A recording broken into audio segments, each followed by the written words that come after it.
Welcome back to Whole Bible Study with me, Taddy Noy. If you've been following along, you've just witnessed God's covenant being reaffirmed at Mount Sinai. The people of Israel have pledged to obey, and Moses has gone up to the mountain once again to receive God's instructions. Now, in Exodus 25, we step into an extraordinary moment. God begins giving Moses the blueprint for the tabernacle, a portable sanctuary where his presence will dwell among his people. This chapter is more than architecture.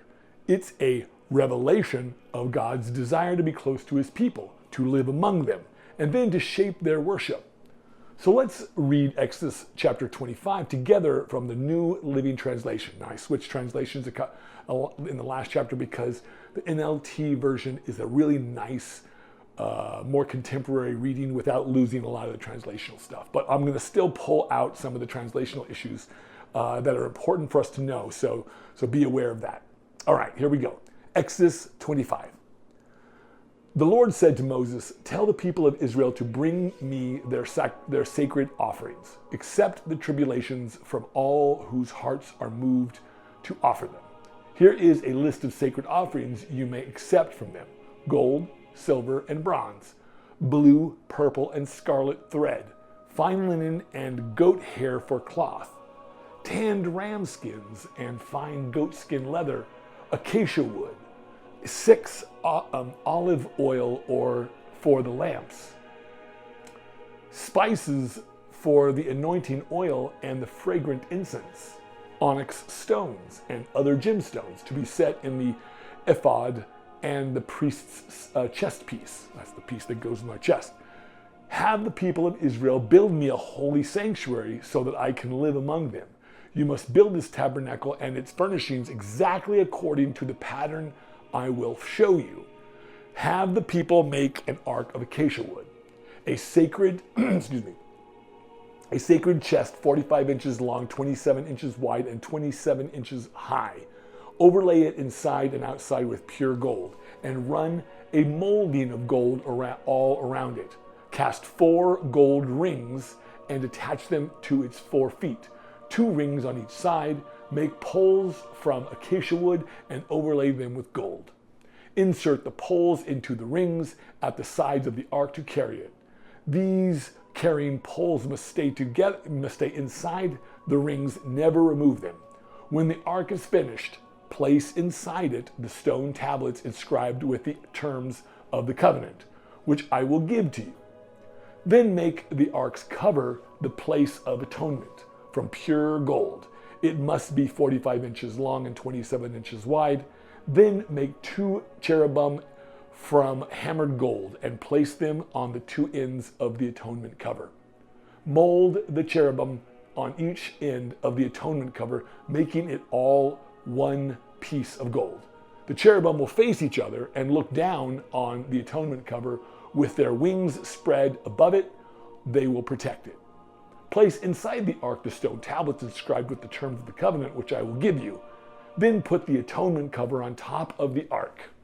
I will meet you there and talk to you from above the atonement cover, between the gold cherubim that hover over the ark of the covenant.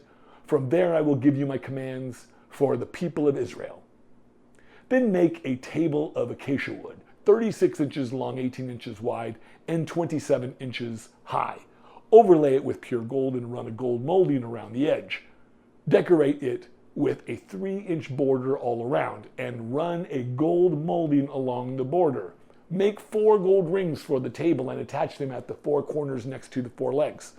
Attach the rings near the border to hold the poles that are used to carry the table. Make these poles from acacia wood and overlay them with gold. Make special containers of pure gold for the table, bowls, ladles, pitchers, and jars to be used in pouring out liquid offerings. Place the bread of the presence on the table to remain before me at all times. Make a lampstand of pure hammered gold. Make the entire lampstand and the decorations one piece: the base, center staff, lamp cups, buds, and pedestals. Make it with 6 branches going out from the center shaft, 3 on each side.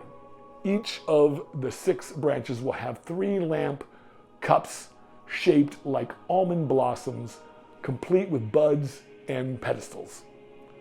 Craft the center shaft of the lampstand with 4 lamp cups shaped like almond blossoms, complete with buds and petals. There will also be an almond bud beneath each pair of branches where they come out from the center shaft.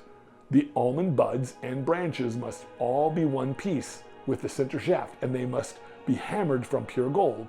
Then make the 7 lamps for the lampstand and set them so they reflect their light forward. The lamp snuffers and trays must also be made of pure gold. You will need 75 pounds of pure gold for the lampstand and its accessories. Be sure that you make everything according to the pattern I have shown you here on the mountain. Now for the deep dive, Exodus 25. Exodus 25 is one of those chapters where the pace of the biblical story slows down dramatically. Up to this point, we've had dramatic rescues, plagues, thunder on Mount Sinai, and covenantal ceremonies. Now, suddenly, we step into detailed blueprints for a modern reader. This can feel like the narrative breaks have been slammed. But in the ancient world, this was a profound moment of intimacy. God is not only delivering his people from Egypt, he is moving in with them. He is giving careful symbolic instructions so that his dwelling place among them will reflect his holiness, his character, and his plan for relationship. The first thing that stands out is that the sanctuary is to be built from free will offerings, gifts from those, quote, whose hearts are moved, verse 2. In the ancient Near East, when a king or deity temple was built, it was usually funded by taxation or forced labor. Here, God begins his tabernacle not with a command to give, but with an invitation.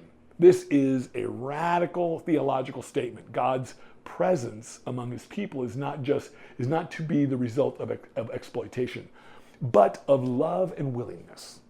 The Hebrew phrase here for, quote, hearts are moved, unquote, is nadav lev, literally, whose heart is generous. This emphasizes inner motivation over external compulsion, a theme that echoes through both Old and New Testaments. The list of materials, gold, silver, bronze, fine linen, goat hair, tanned skins, acacia wood, olive oil, spices, and gemstones, reads like a cross between a royal treasury inventory and an ancient caravan manifest. Each item had deep symbolic resonance in the ancient world.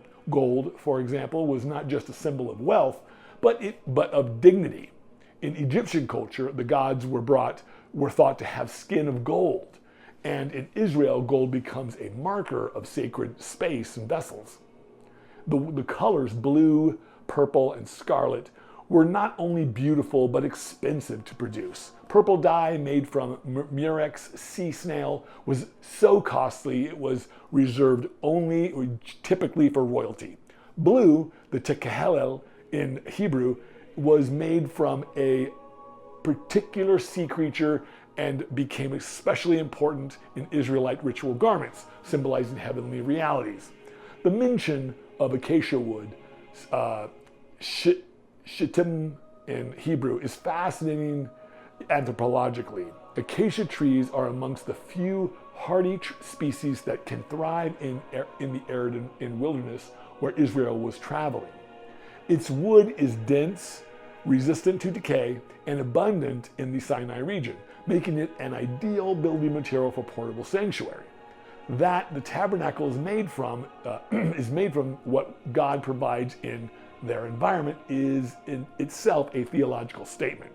God's dwelling is built not from imported splendor alone, but from the very sources of the place where God's people sojourn. In verse 8, we encounter the purpose statement from the tabernacle. Quote, have the people of Israel build me a holy sanctuary so that I can live among them. This is one of the most intimate lines in the Torah. The Hebrew word for sanctuary here is mikdash, from the root kadash, meaning to set apart, to make holy. The sanctuary is not merely a tent, it's a holy ground. Set apart from God's presence, the phrase, quote, live among them, uses the root shakan, from which we get Shekinah, the rabbinic term for the manifest presence of God. This is radical. In the ancient world, gods were believed to dwell in inaccessible temples on mountains or in the heavens. Here, the God of Israel chooses to dwell in a tent in the middle of his people's camp. Now in verse 9 emphasizes that the design must be exactly according to the pattern I will show you, unquote. In ancient Near Eastern cultures, temple design often reflected a cosmic order.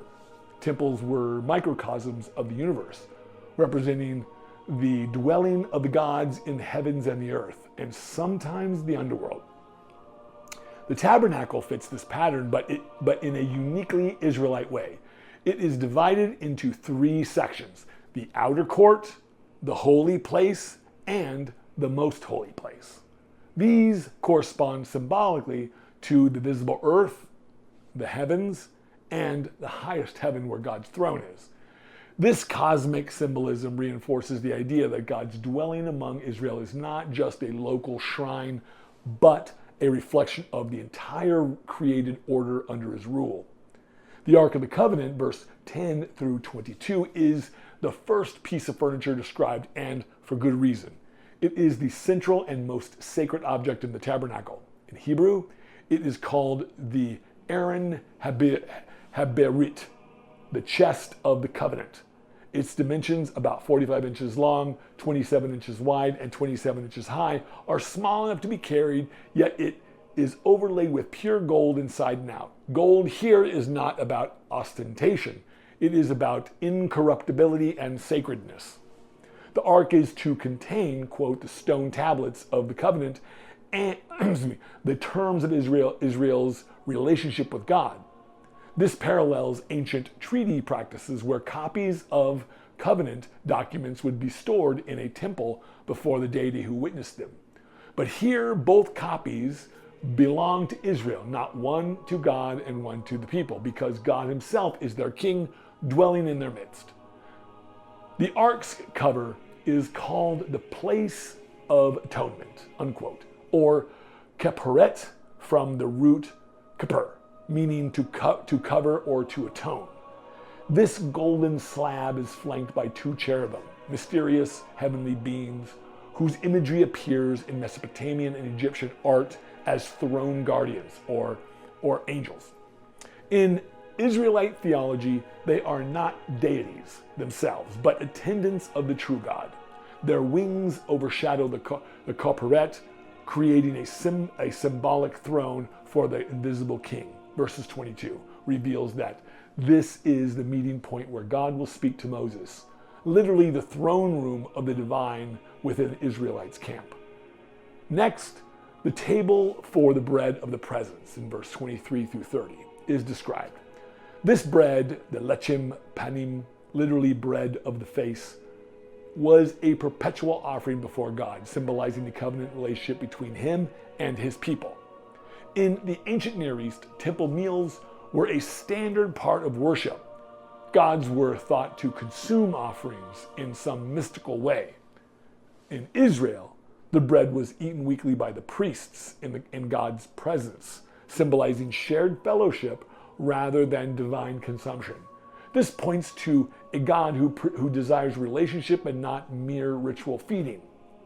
The lampstand in verses 31 through 40, or menorah, is a masterpiece of artistry. Made from a single piece of hammered gold, its 7 lamps were shaped like almond blossoms in biblical symbolism. The almond tree is the first to bloom in spring. Its Hebrew name, shaked, is related to the word watching or being awake, shaked. The menorah's design then reflects both life and vigilance. Placed in the holy place, it was the only light inside, symbolizing God's illuminating presence. In a portable desert sanctuary, the menorah's constant flame declared that the Creator's light and life were always with his people. Now, anthropologically, it's worth noting that the tabernacle instructions reflect an inversion of typical pagan temple design. In Egyptian religion, access to the god's image was limited to elite priests, and the worshiper never entered the most sacred space. In Israel, though, access to the Holy of Holies is still restricted to the high priest. The entire camp is oriented around God's presence, and his covenant word inside the ark is the centerpiece, not a physical idol, but the centerpiece of all. This is a massive theological distinction. The God of Israel is unseen yet present, personal yet transcendent. There's also a sociological dimension here. The construction of the tabernacle would become a unifying national project. Everyone's contribution, whether gold from Egypt's plunder, linen spun in the camp, or goat hair from the family herd, would become part of the dwelling place of God. This wasn't just worship, it was identity formation. In a tribal, nomadic society, the act of building God's house together made the people a cohesive community centered on his presence. And we cannot miss the messianic echoes. The Gospel of John opens by saying, quote, "The Word became flesh and dwelt among us," John 1:14. The Greek literally says tabernacled among us. The tabernacle of Exodus 25 was a shadow of the ultimate dwelling of God with humanity in Jesus. The same God who camped in a tent with his people in the wilderness would one day walk among them in human form. Now for some conclusion or for some afterthoughts. Friends, this chapter is more than an ancient construction plan. It's a love story. The God who the God who split the Red Sea now says, "Make me a home right here with you." He doesn't retreat to the mountaintop or palace. He moves into the center of camp. Every detail speaks of his holiness, but also his nearness. As I think about this, I'm struck by how often we expect God to meet us only in big dramatic moments. But here, his presence is found in careful craftsmanship, in shared labor, in the ordinary gifts of wood, fabric, and oil. The tabernacle tells us that God delights to dwell in the midst of his people's daily life. I'd love to hear your thoughts. What stood out to you about God's design for this dwelling place? Does it change the way you think about his nearness to you today? Share your reflections in the comments below so we can all keep learning together. Thank you for walking through this journey with me. May you carry with you the truth of God's desire is not just to save you from something, but to dwell with you. Thank you so much for being with me today for this chapter. And I will be doing another continuing the discussion, as well as I have another installment of the book, the 1 Enoch, chapter 2 for today. So stay tuned for that. Well, thank you again for sharing this chapter with me. And I'll be looking forward to tomorrow I will see you in the next chapter.